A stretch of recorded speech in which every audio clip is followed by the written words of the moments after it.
name is Helen Antrobus. I'm Assistant National Curator, specialising in cultural landscapes at the National Trust. And you may well ask, what does cultural landscapes mean? I get asked this on a fairly regular basis, and I have to be honest, some days even I'm not sure what cultural landscapes means.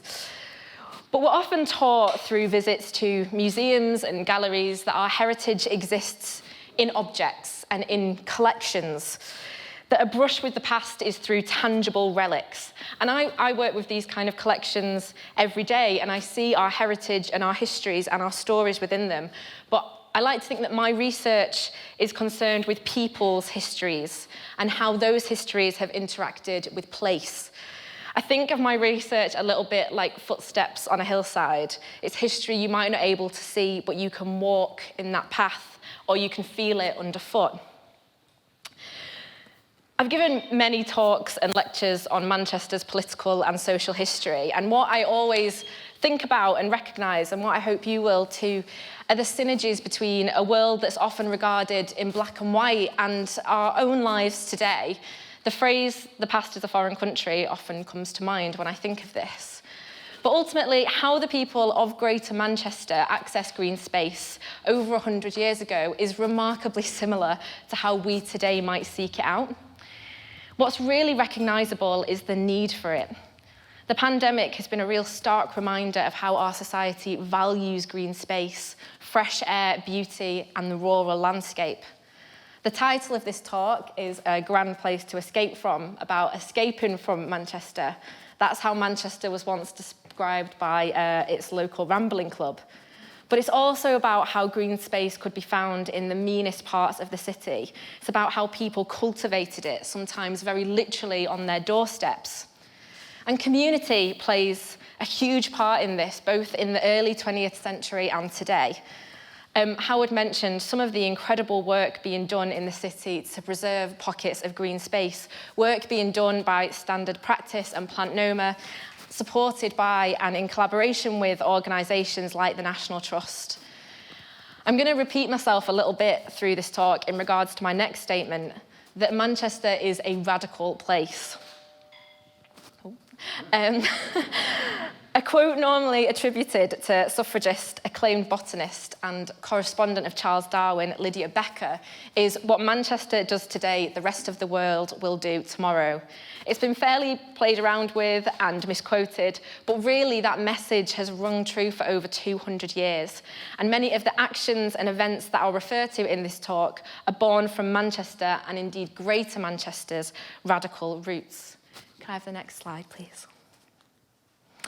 And this quote to me really sums it up. This is from an article in the Manchester Guardian from 1906 about a flower show in Salford.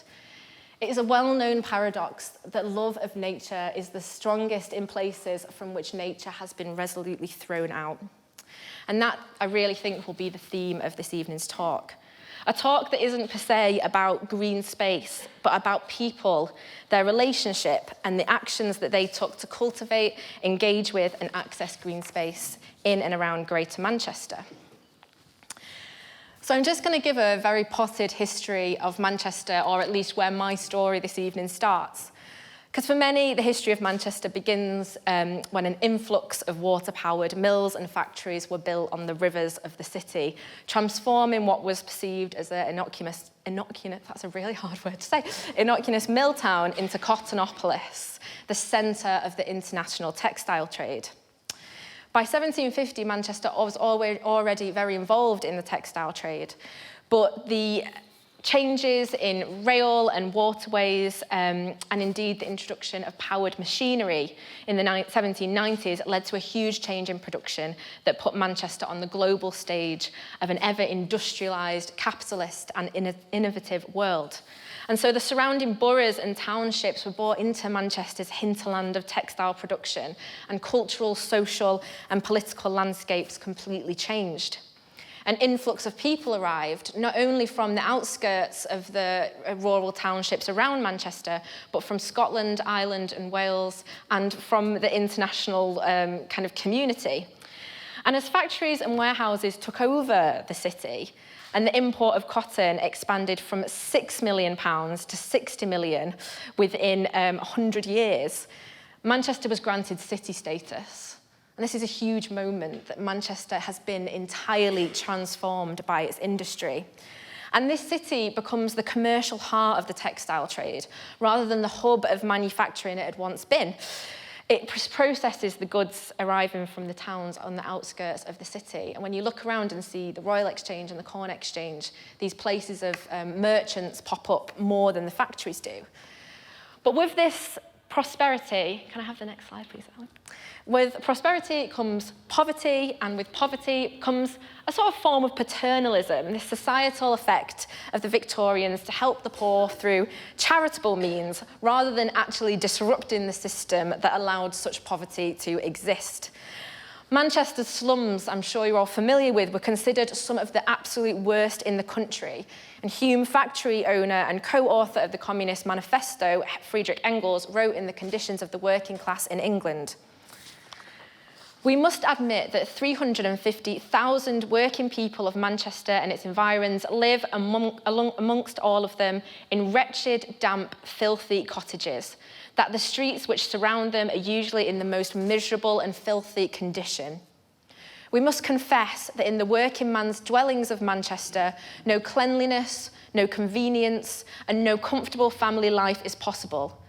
That in such dwellings, only a physical degenerate race robbed of all humanity, degraded, reduced morally and physically to bestiality, could feel comfortable and at home." So charitable missions were established to help the impoverished and the needy, whilst rich philanthropists pledged to clear the city of these dens of immorality and corruption that were considered the source of the working men's downfall. So there's this connection with poverty and degeneracy, rather than looking at the wider picture of how a working man and a working family was forced to live. Can I have the next slide, please, Ellen? Victorians connected fresh air and green space with morality, referring to public parks as lungs and emphasising that even the poorest of people deserved access to green space. And another quote from the Manchester Guardian, this time from 1905, "The prime use of town parks are first to retain open spaces as lungs in our overcrowded cities, and secondly, to provide pleasant places for rest and recreation for the people." So these wide public spaces actually encouraged certain standards of public behaviour, trying to move these working class people from their slums into wider spaces to enforce the idea that being surrounded by beauty and being so on display would counteract any degenerate urges. Can you have the next slide, please, Helen? And Phillips Park, didn't realise I put that affected. Phillips Park in Manchester becomes one of the first municipal parks in the country. Now, the clamour for green spaces within the city and green spaces to be protected in the city didn't just come from the upper and middle classes, the philanthropists and the charitable missions. And in 1844, nearly 6,000 working class men and women came to the Free Trade Hall to discuss the growing need for parks and protected parks in Manchester and Salford. And it was the MP Mark Phillips who campaigned for the Committee of Public Walks, Gardens and Playgrounds, who helps found the first municipal park, Phillips Park. And it encourages all classes to access. It doesn't try and block anyone out, because it really believes in this perception that if you're connected to these spaces, you will ultimately grow in yourself and become a better person. But parks and open spaces are significant to Manchester's long radical history as well. And the two parks that I want to talk about here and speak to are Heathen Park and Boggart Hall Clough. So these open spaces gave way to open air meetings. So where working class organisations and radical, or what was perceived as radical groups, weren't able to meet within the city. This is kind of all, I'm only have an hour to speak, so I'm not going to give a whole history of Peterloo and the Six Acts and the impact of Peterloo on stopping radical action and open air meetings and gatherings, because, well, if you know what happened there, then it didn't end very well. But public parks still give that opportunity for radical groups to meet and talk. And one of the groups that benefited from this, you can see the picture on the left, is the Women's Social and Political Union, better known as the Suffragettes. And the woman you can see in the middle is Emmeline Pankhurst. The Suffragettes often used spaces like Heathen Park for their rallies, and in spaces like Heathen Parks, in their organised open-air meetings, they would actually be very well-behaved, I think is the best word. And they would have their marches, they would have their gatherings. Emily and Pankhurst, the police are here actually to kind of help stop any nuisance from anyone else in this respect. Normally when you see police with suffragettes, it's to swiftly arrest them. But when they were at Heathen Park, this was to show that they were organised, that they had the ear of the people, and that they were for public well-being, and that they deserved to be in these spaces just as much as anyone else. Alternatively, they used parks like Alexandra Park as places to carry out their militant activity. So there's this duality of how they're using these spaces and how these spaces function for radical groups. And this right to access these spaces, to talk about changes and reform and radical action is very obvious. It needs to be protected. And when we look at what happened at Boggart Hall Clough, this is very evident. So when the Independent Labour Party was formed, equally it was seen as a fringe organisation. It couldn't always access the inner workings of the city. It couldn't hold large rallies and meetings. So open air spaces like Boggart Hall Clough were ideal to hold their their organised meetings and open air rallies. However, when the Manchester Corporation buy Boggart Hall Clough for £8,000, they decided they no longer want parties and organisations like the Independent Labour Party to host their rallies there. And this causes a huge outcry. The leaders of the open-air meetings are arrested and they're defended by Dr. Richard Pankhurst, who's the husband of Emily and Pankhurst. And Emily and Pankhurst herself, she speaks at one of the meetings. This is in 1896, but she isn't arrested. Eventually, Keir Hardie shows up, who's the leader of the Independent Labour Party, and thousands of people come out to join the protest, that these parks should be defended as a right to say what you want. They're public spaces, they're for the use of the public, and the Manchester Corporation cannot control how we use them. And ultimately, they're successful, and they get loads and loads of donations. There's reports of Emily and Pankhurst opening her umbrella upside down and carrying it round the park, getting people to give her money, which I think is a really clever way of fundraising. Next slide, please, Alan. This is not to say that green space had not before flourished in the city. Even in the midst of the industrial takeover of the city, we know that open green spaces, like St. Peter's Fields, were used for large gatherings, both social and political. And the image that you see behind me is Kerselmoore. This is 4 miles from the city centre, and it was one of the remaining spots of wild and natural beauty rather than cultivated green space. It was used for both political meetings, most famously by the Chartists, but also by botanists and horticulturalists.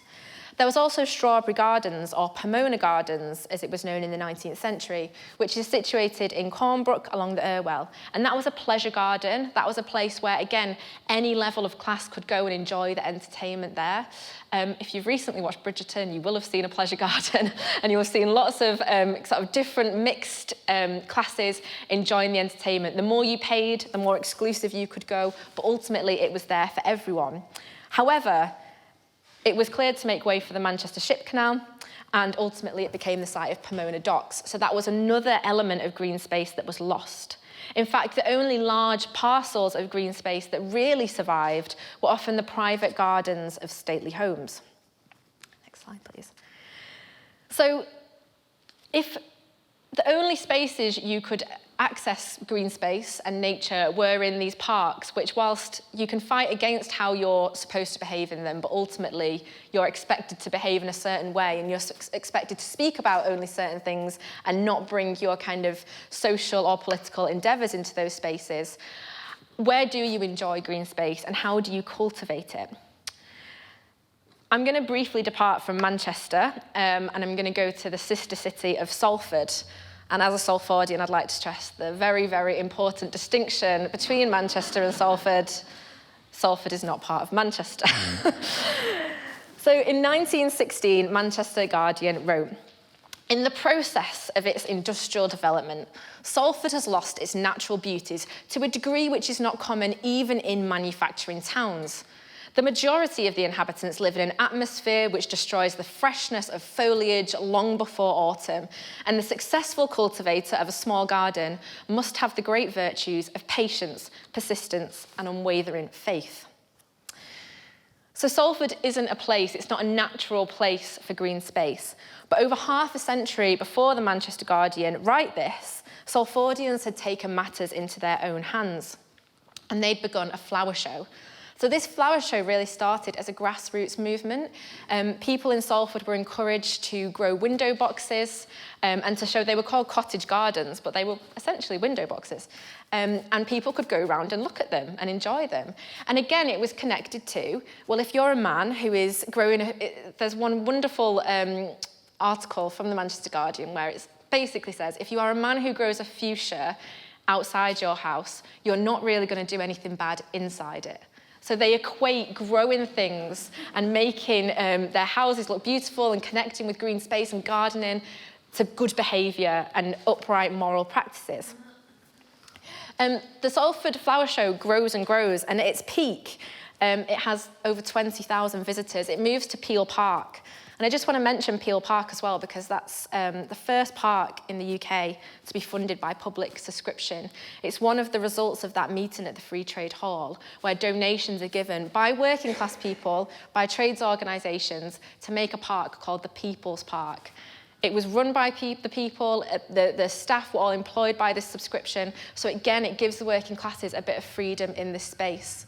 And there was no awful behaviour. The only thing I could find of kind of terrible things that happened in Peel Park was that someone tried to steal the peacock. And that's really, in the grand scheme of things, not that terrible. So the Salford Flower Show gives people the opportunity to really engage with and connect to a wider community who want to save and cultivate green space. This is another one of my favourite stories from this, is from 1914. So the flower show went from the mid-19th century right up until the war, to the First World War, and then it went on again up until 1927. So this is a really long period of time that, you know, families are connecting to, that if your parents have done it, your children will have done it. They set up a committee, and eventually this committee distributes seeds and bulbs. At one point, over 8,000 bulbs are distributed at a very low price. And I just think this is wonderful because this, I'll just read it. On Friday, an exhibition on window box gardening and flowers grown in the city back gardens will be held at Peel Park. This photograph shows a back garden and small greenhouse in Hodge Lane, Salford, where flowers and vegetables have been freely cultivated in a narrow patch of ground between the gardener's house and the railway line. So it's not really a garden. It's a sliver of land between the house and the railway line. The back garden would have been a yard, and they often built frames that could grow flowers on it. So this gardener has found whatever space they could and cultivated on it. And I think this really represents the power of the show, that wherever they could grow things, they absolutely would. And just to stress, these industrial towns, they didn't want to return to rural life. The rural worker is not seen as an ideal. As I mentioned in sort of my potted history of Manchester, workers from these rural towns have come into Manchester. You get a better wage in Manchester. It's seen as a better type of life in these cities. The rural worker is sort of seen as you'd be going backwards. You wouldn't want to go back to that. That's seen as outdated and outmoded. You feel sorry for the rural worker. The urban worker, the industrial worker, has access to at least some parts of education, even though the work is very hard. But the people of Manchester and Salford clearly still embrace the romance of horticulture and pastoral life, and it's undertaken in whatever space is available.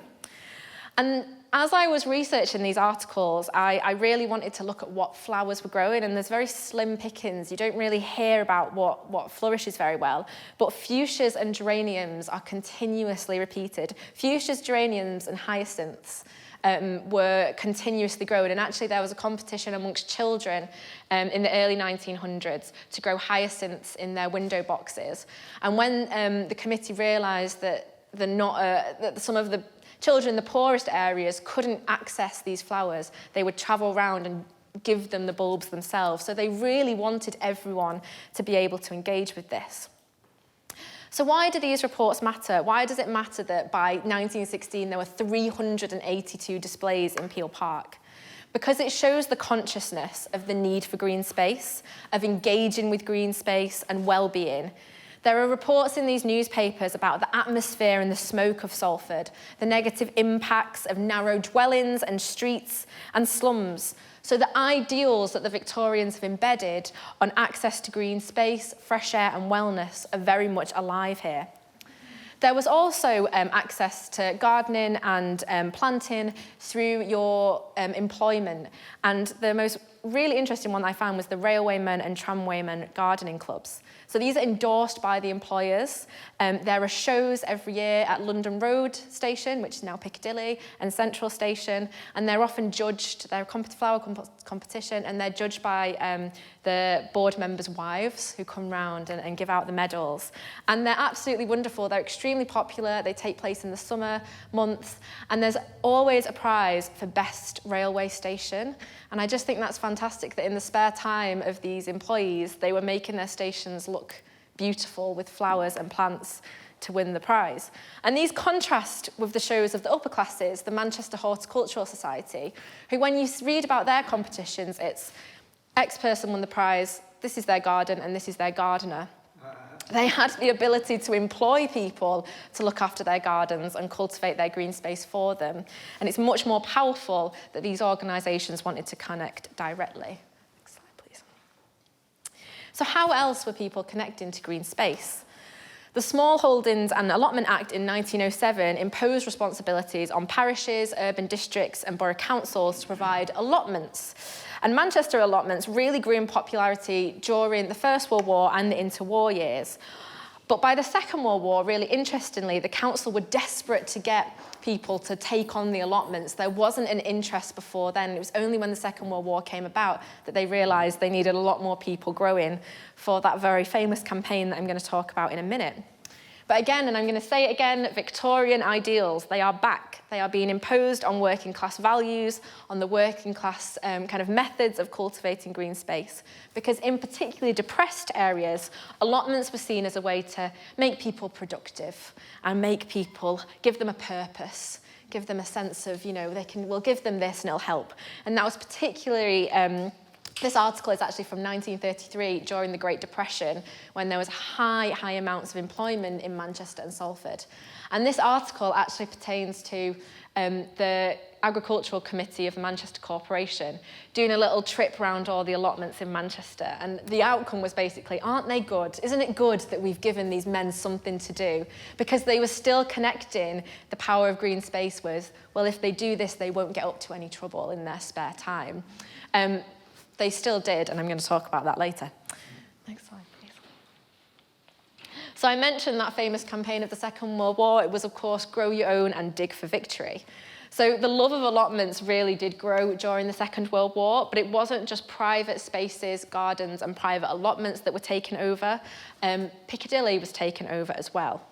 So we associate this very much with the Dig for Victory campaigns of the Second World War, but grow your own and cultivating vegetables started in 1915, and there's a brilliant article in place which divides up the suburbs of Manchester and Salford and tells people what they can grow in the soil there. Apparently carrots are not good in Didsbury, so I don't know whether anyone can tell me this, but they were already trying to teach people, not just reflect on, isn't this nice that people are doing this? They're trying to teach people how to get better at it and how to improve this skill. And this does come in handy when we get to the Second World War, and there is a very widespread campaign of people to grow their own. Piccadilly Gardens is repurposed as an allotment. And I just wanted to show Piccadilly Gardens because I know it's a very contentious thing to talk about when you talk about green space, because everyone begs the question, what are we going to do with Piccadilly Gardens? It is not a good look for Manchester at the moment. And what's really interesting is that it's a place designated for public use. This is Larry's famous image of Piccadilly, and it's so beautiful.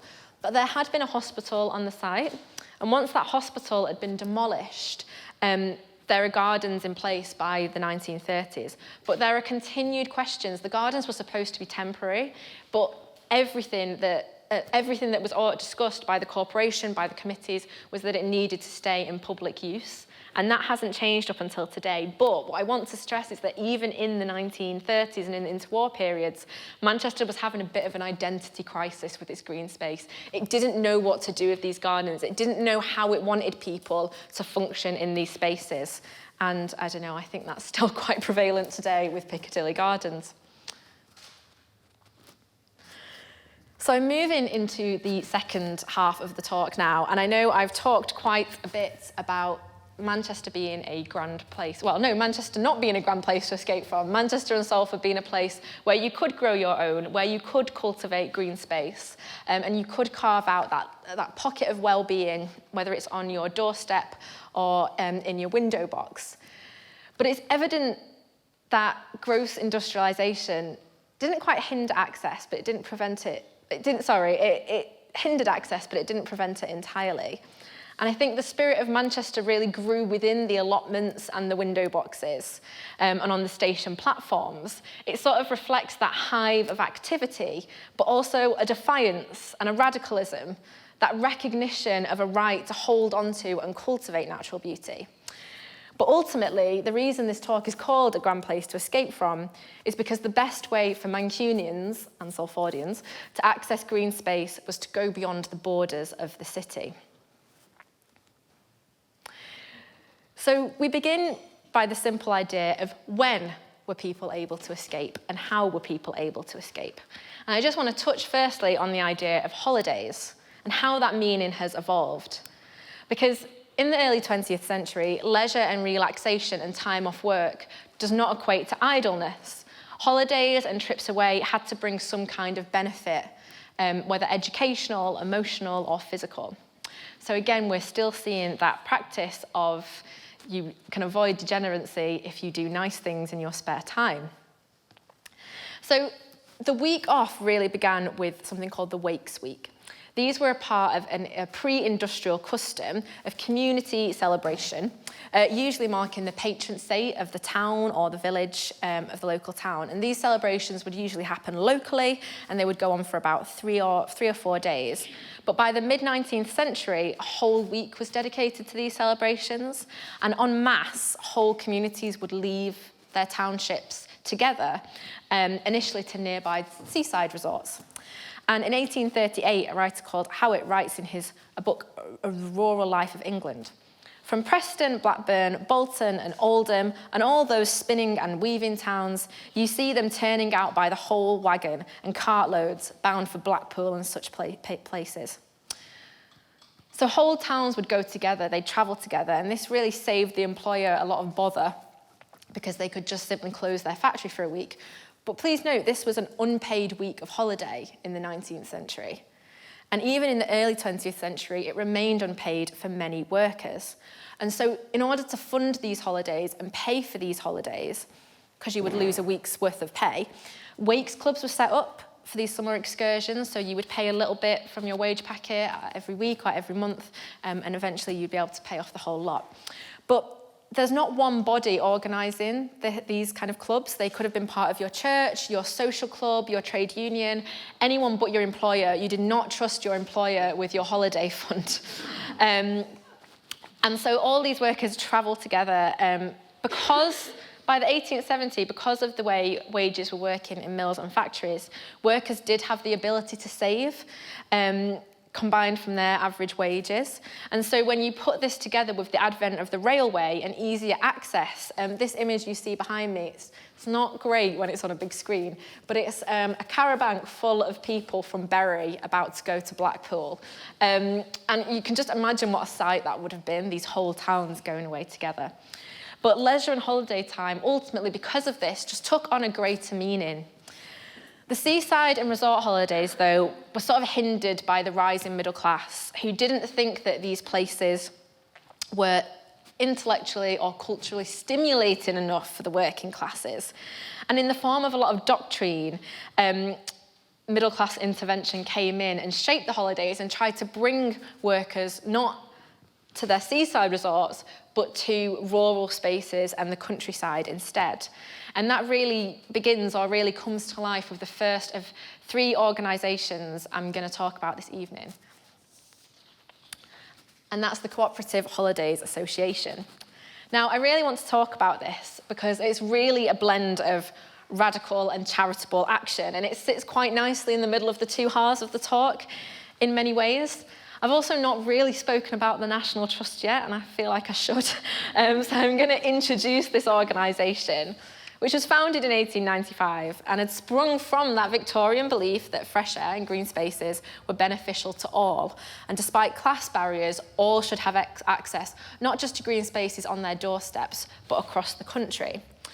And of the three founders, Octavia Hill, Robert Hunter, and Canon Hardwicke Rawnsley, Hunter and Rawnsley were very concerned with the countryside itself. So when you look at a lot of their campaigning and action, it's saving the countryside from the industrialisation that's hit the cities in a big way. They want to preserve this green space. But I'm always really interested by Octavia Hill, who seems much more concerned with people and how people respond to green space. She has spent her life, she was a prominent social reformer, she came from a family of social reformists, and she worked quite a lot in the cities to improve housing for working class people, but she was very much concerned with people getting out to the countryside and having access. And this is a quote from Octavia Hill, that everyone should be able to have the need of quiet, the need of air, the need of exercise, and I believe the sight of the sky and things growing seem human needs common to all. So all of these things she believed that people should have access to. And it's really interesting, a colleague of mine unearthed recently a talk that Octavia Hill did at Manchester Art Gallery in 1888, where she talks, and it's so relevant to today, and I said at the beginning of this talk that there would be moments throughout that would connect to our lives. And she says, well, not everyone can go to that stately home, and not everyone can go to Bournemouth on a nice long holiday, and not everyone can go to Cornwall. And she said what the people of Manchester need is access on their doorsteps. They need to come face to face with green space every day.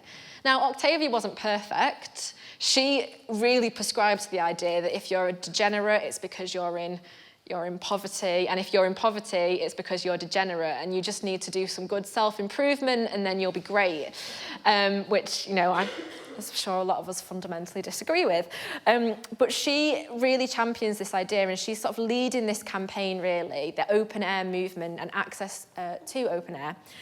And the Cooperative Holidays Association is founded really on the same principles by a man, could you go to the next slide, please, Ellen? And then you might have to go back, I'm sorry. By this guy, Thomas Arthur Leonard. And has anyone been up cat bells in the Lake District? Go on, do a show of hands. Well done, that's a lot of you. So there's actually a plaque to Thomas Arthur Leonard on cat bells. So next time you go, if you want to go again after that very steep climb, go and look out for it, because he's really integral to the Lake District. Not for saving parcels of land, necessarily, not for, you know, stopping industrialisation, but for bringing working people out to the Lake District. So Thomas Leonard is a minister in Colne in Lancashire. And he really prescribes to the ideals that Octavia Hill has been sharing for a long time. And in Wakes Week, he takes a group of young working class men from Lancashire on a walking holiday in the Lake District. And from this, he decides to start a movement that would allow working class people for a week in the summer or in the spring during Wakes Week to come with him to the Lake District. And you can see this article on this side of me, and it's saying, you know, how quickly this organisation grew. So it started in 1893, and by 1902 it had 5,000 members, and it grew and grew until eventually it had 70 guest houses across the country. It was a huge organisation. It had a similar subscription, so you could pay a little bit from your wage and then go on one of these holidays. But I mentioned that this section, it was about Doctrine, and this was all about Christian socialism. So what happened in this organisation is that you would go on these weeks. It was very constructed for you. So each day you would sort of be told where you were going, what you were going to do, which walks you were going on. And then you would kind of all travel home together, and you had a jolly good time. Now, it's really interesting. I just want to look at two different sources on the Cooperative Holiday Association, because I was really interested by this. When I started to go into the archives, on the surface it looks so fantastic and brilliant, but it is really, really structured. And in 1926, there's a photo album in Manchester Central Library of a woman who went on one of these holidays, and she went to Stanley Gill's house. If you could go to the next slide, please. Thank you. next one, or yeah, this one. This is Stanley Gill House. It's now a B&B. It's in Eskdale in the Lake District. This was owned by the Cooperative Holidays Association. And you can imagine if you're a person working in a factory or a mill all week and then you go out and go to a holiday here, you'd be pretty happy with that. But Thomas Leonard leaves the Cooperative Holiday Association in 1913 because it's got too middle class and he's too concerned with, well, he believes the Cooperative Holidays Association too concerned with the comfort of the experience, that they want people to go and stay in these lovely guest houses. He says that we should be taking young working class men out in tents because young working class men still want to go to the seaside resorts where they can dance with a lady without having a prayer said to them, which genuinely happened at the Cooperative Holiday Association. So they're not attracting the people he believes need attracting. They're actually attracting quite a middle class or a lower middle class crowd. And the photo album at Manchester really shows this. It's wonderful because it does show a bit of freedom. It shows them on their walks. They're having fancy dress parties. They talk about the happiest memories of all is when they reach the summit. There's a lot of humour, there's a lot of sort of community and friendship and fellowship in these photos. There's one of a young woman drinking from a stream, clearly really high up a fell, and someone's put "drink puppy drink" under it, which I found very strange, but there's a lot of humour in them. And the last photo in the album, I couldn't share it unfortunately, shows the group at Barrow Station captioned "ready for home and don't we look it," and they do, they all look exhausted. So this photo album, it might be a difference in source because this is a very personal item. It shows the reality of the holidays taken from the lens of someone who went on it, but it is a very working class group. There's a lot of families with kind of young children bringing their young children along. And that's not the reason why Thomas Leonard set it up. He wanted to bring young working class men and women who he felt needed the countryside. And then, can I go to the next slide, please? Another one of the houses, so this is my other source. This is 1936, the Cooperative Holidays Association. They go to Loonfield, which is another of the guest houses. It's a private house now. It was actually designed by Alfred Waterhouse, who designed Manchester Town Hall. It's a beautiful Lake District villa. And yeah, they went and had a week here. Now this time I looked at the official programme, so not the photo album of one who went. And it offers a fairly opposing image of the freedom given at Stanley Gill's. We look at the restrictions and the caveats. So in this programme, every single day is planned out. You have one free day, and in that one day they say, go and do a tour of 8 of the lakes in the Lake District. That's what we want you to do. Don't go to the shops. Don't go and do something enjoyable. We want you to go on this bus that will take you to all 8 places. There's not the fancy dress parties. There's not that kind of fun, friendly side of things. In fact, there's hymn sheets and songbooks, and if you want to do something tonight, we're going to fundraise for a local charity. So actually, the organisation is transformed into something for working class people. It's taken away. It's an organisation that's raising money for the working class people rather than something that working class people themselves can experience. And this hymn here, it opens the programme and songs book. It's actually written by Canon Rawnsley, one of the co-founders of the National Trust. And I think it's absolutely fascinating because it really connects the spirituality that you experience in the countryside and in nature with a spiritual experience perhaps in church or a connection to Christianity.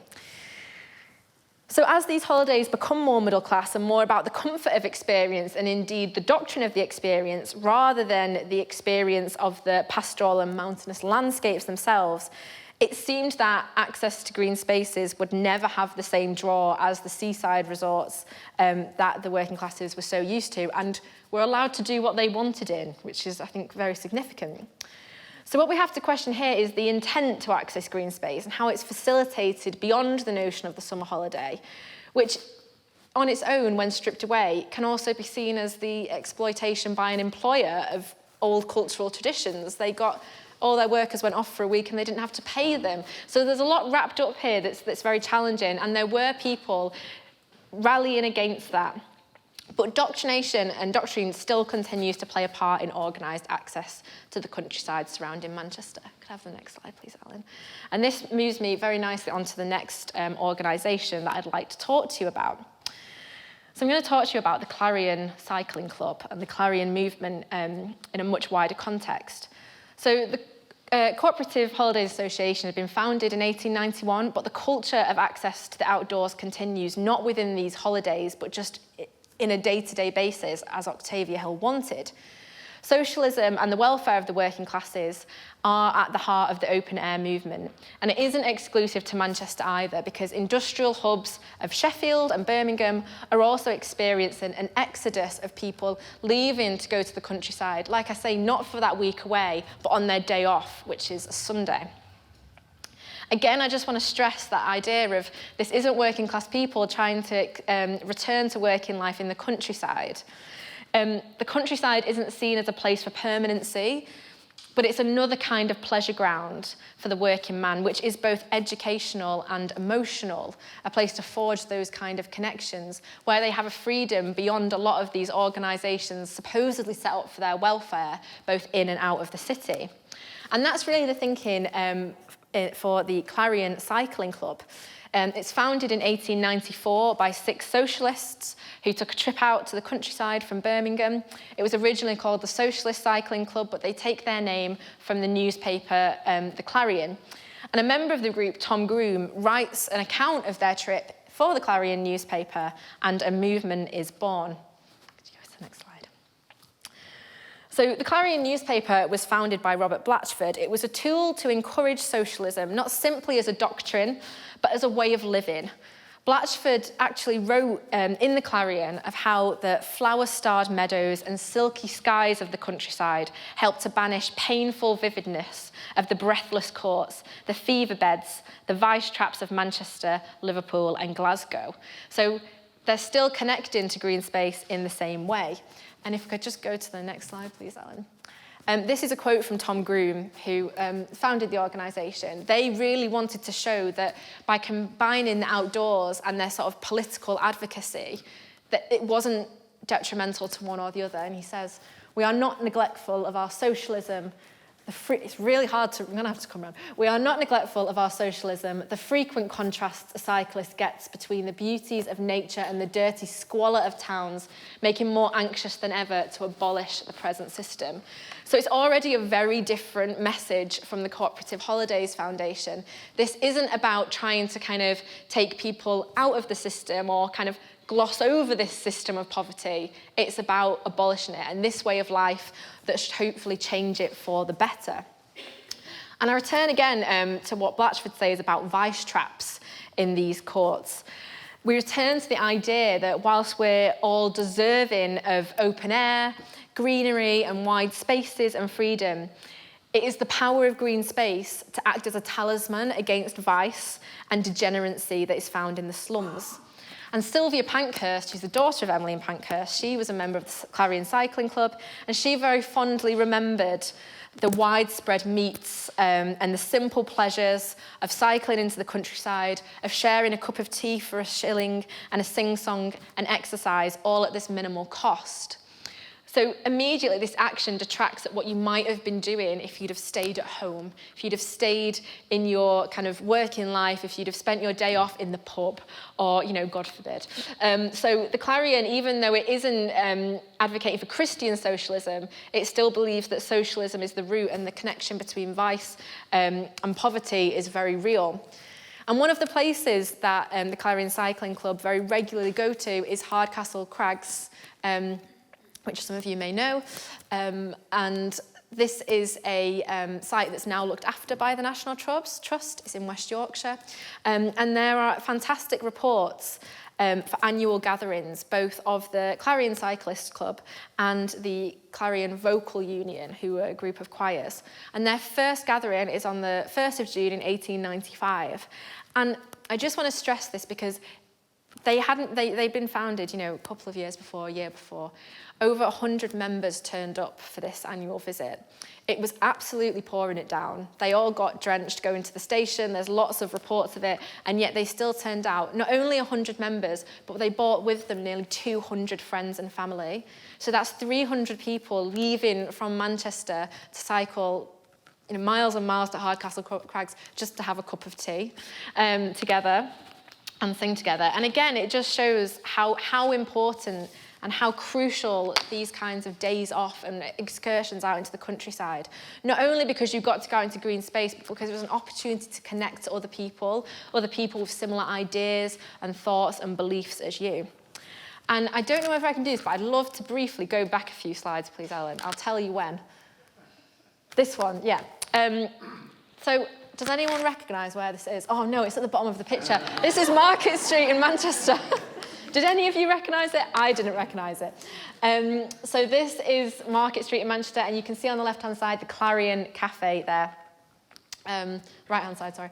And the Clarion Cafe is really significant. Again, it's born from this movement, the movement produced by the newspaper. And again, I just want to stress, very similar with our life, what you see on Market Street today, that's the big names. You know, it's the big shops, it's the big places, it's the Arndale. The fact that the Clarion Street had a spot on Market Street is incredibly significant. It shows its importance in the city. And there's a whole wealth of movements and activities that come out of the Clarion Club, the Clarion Cafe.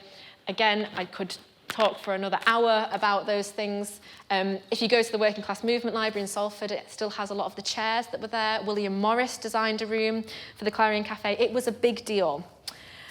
So while there's a diminishing amount of green space in Manchester, it's these social groups that give working people the space and the energy to escape from the city. And the Clarion Club was a hub of activity. It hosted meetings, it advertised dates of these excursions, and it gave people the opportunity to be active in their planning time. Not only was there a Clarion Cafe rooted here at the heart of Manchester, there were Clarion clubhouses built all across the local countryside as pit stops for cyclists and walkers. And the last surviving one of these, which was an independent Labour Party Clarion clubhouse, still stands today. It's near Nelson, and it is open to the public. I really recommend you can go and get a really cheap cup of tea there if you're on a cycle. But I think it's fair to say, and actually I think, you know, if we have time at the end to ask questions, I think this is something we really need to consider. Do we have these hubs anymore in the middle of Manchester that create pathways out to green space, that tell us the routes? Do we have somewhere that can tell us, you know, how we can access places via train or bus or tram or bicycle? And they may well be there. But if they're as prominent as that, and if they're designed for working people, I think we've really lost that in the city centre. So from these kind of central hubs, more activity could be planned and further excursions to the countryside took place. In the founding of the first ever working man's rambling organisation, the Sheffield Clarion Ramblers, everyone really enjoyed taking the name of the Clarion. This was really important. It sort of indicated what your organisation stood for. That was founded by George Ward in 1900, and it was a collection of working class men who again were inspired by their socialist attitudes towards their lives, their comradeship and self-improvement. And George Ward actually went on to be a huge advocate of the National Trust. He helped fundraise for Longshore Estate in the Peak District, and he was actually given as a gift Loose Hill in the Peak District. It's what I would describe as an early crowdfunding campaign that ramblers from across the country raised money to give him his own piece of land, which he had for about 10 minutes and then handed the deeds over to the National Trust. And you can go to it today. It's commonly known as Ward's Piece, but it's called Loose Hill. Can I have the next slide, please, Helen? So this activity inspired men and women in other industrial towns, and the Clarion Cafe proved as good a place as any for Manchester to form a rambling council.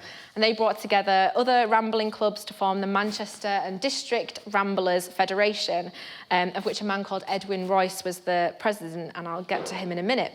But there had been rambling clubs across Manchester from the last half of the 19th century, but this was a unification of all the different strands, and it actually strengthened the voice of northern ramblers in debates for access and in campaigns for access.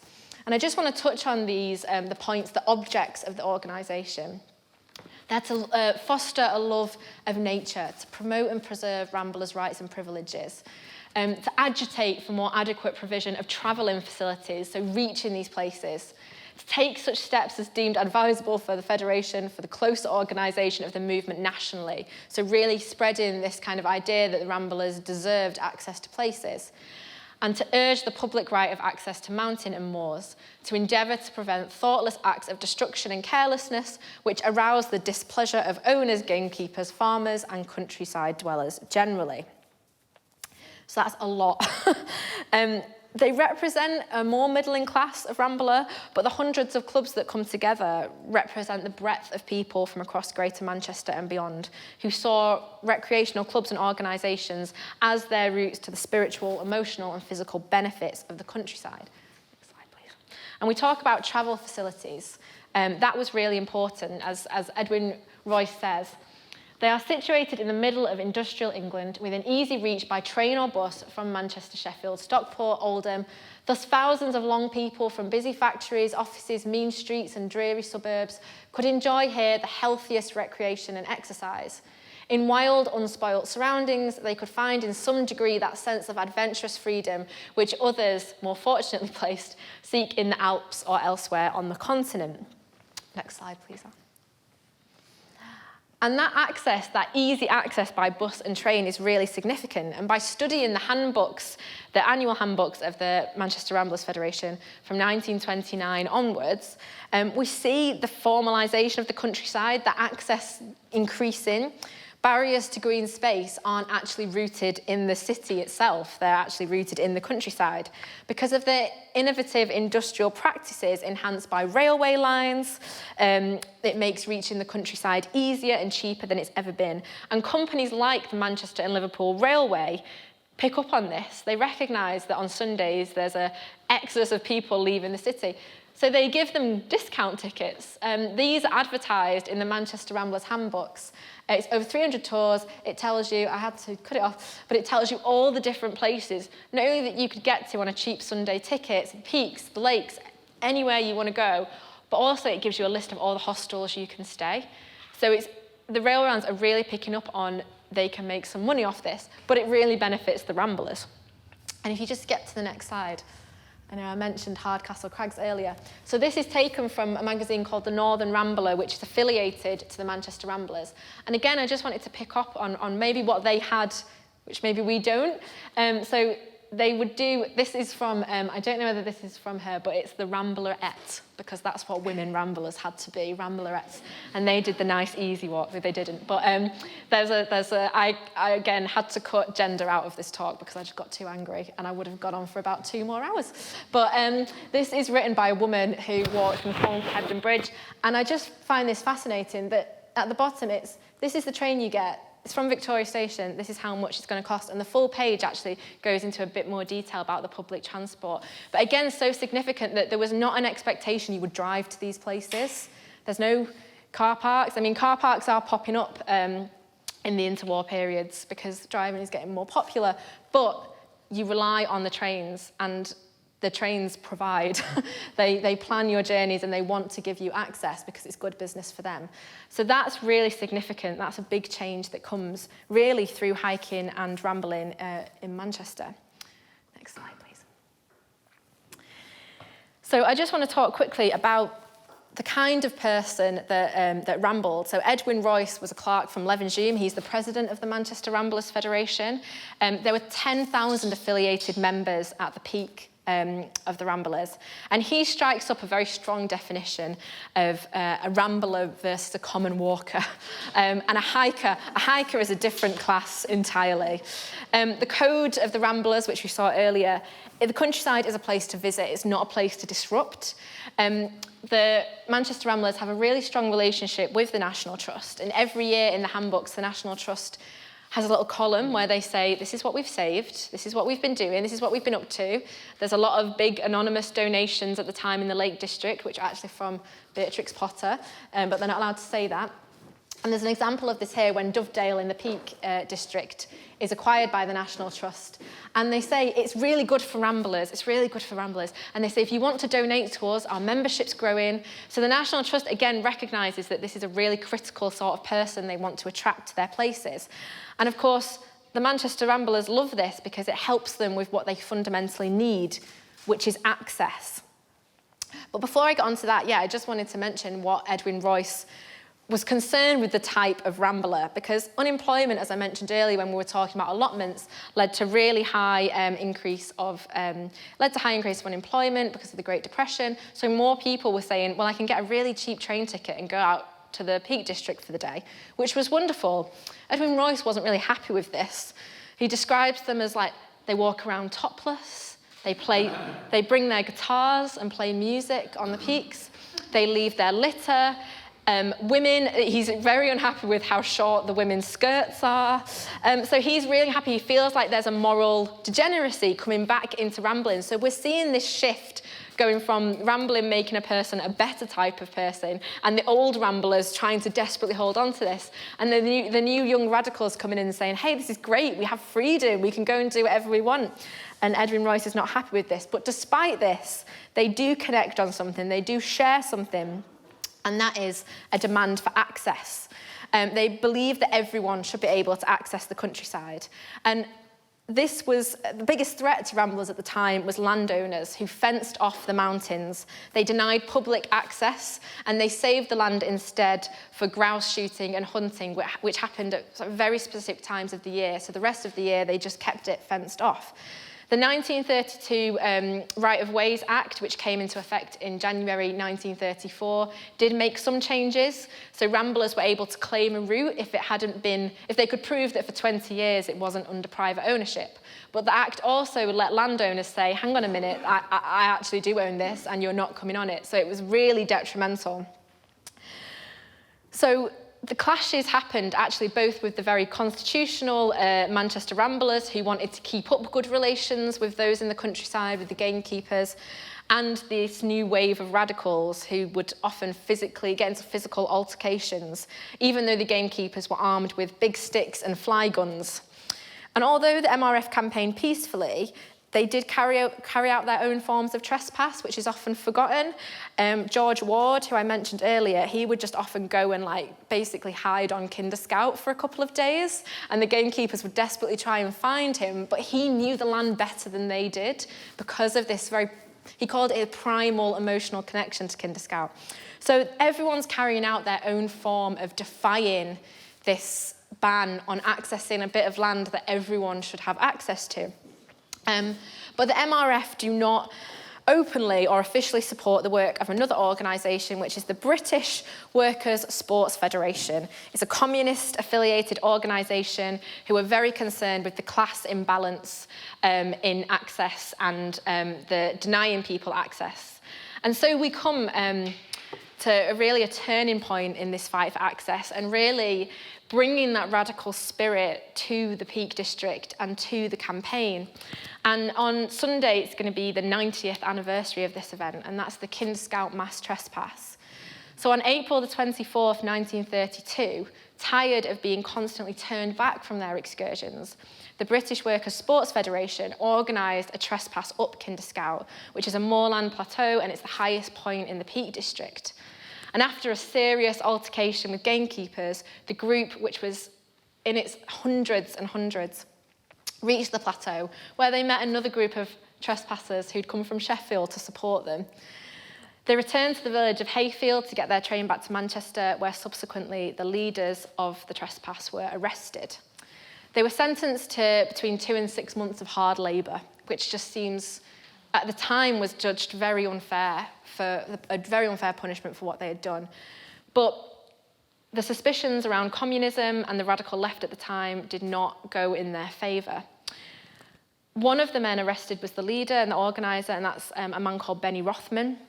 Benny Rothman was born in Cheetham Hill into a Jewish family. He was born into the slums, and as he grew up, he was only 23 when this happened. So he'd spent his sort of formative years and his teenage years working in the anti-fascist movements. Remember, this was the 1930s.